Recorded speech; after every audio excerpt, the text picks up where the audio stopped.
L'actualité internationale a été dernièrement très marquée par les inondations qui ont touché de nombreux pays sur le globe.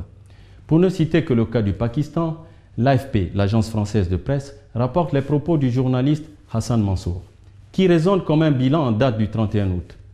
19 des 23 districts de la province du Sindh sont sous les eaux, un mois après le début des inondations. Plus de 7 millions de personnes ont été déplacées.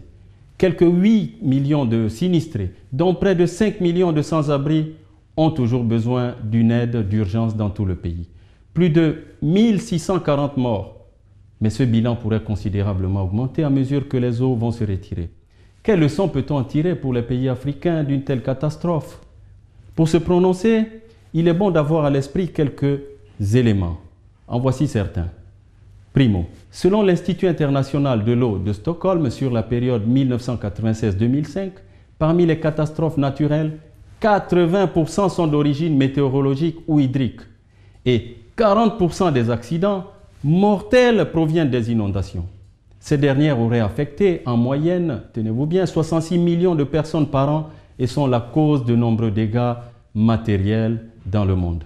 Secondo, le rapport 2007 du GIEC, c'est-à-dire le groupe d'experts intergouvernemental sur l'évolution du climat, avertit ceci.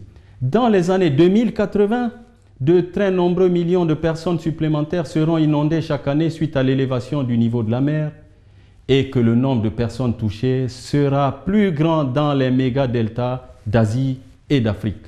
Il précise que l'adaptation pour les régions côtières sera plus difficile dans les pays en voie de développement que dans les pays développés. À cause des contraintes, cela dépendra notamment de la capacité d'adaptation de chaque pays. Tertio, en cas d'aléa important, le risque de dommages aux biens et aux personnes est plus ou moins couvert par les assurances, mais dans les pays développés, cela n'est pas le cas dans les pays pauvres. Puisque gouverner, c'est aussi anticiper, on peut tirer quelques leçons pour les pays africains.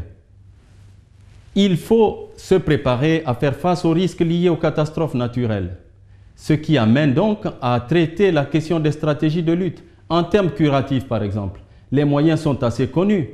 Le grand public le sait, c'est essentiellement la formation des équipes d'intervention, dont les pompiers. Au niveau préventif, les actions sont beaucoup plus techniques et méritent d'être quand même menées.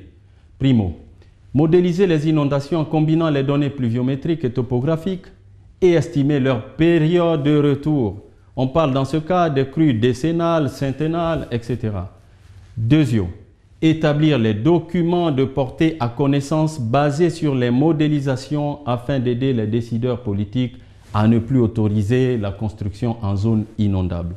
En France, par exemple, je sais qu'il existe des plans de prévention de risques d'inondation, les PPRI, et même des atlas des zones inondables réalisés bassin par bassin.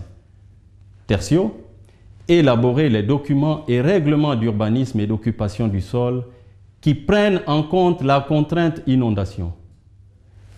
Quarto, et enfin, appliquer le droit à construire selon le principe de prévention et de précaution en interdisant ou au besoin en démolissant pour des raisons d'intérêt général des constructions en zone inondable.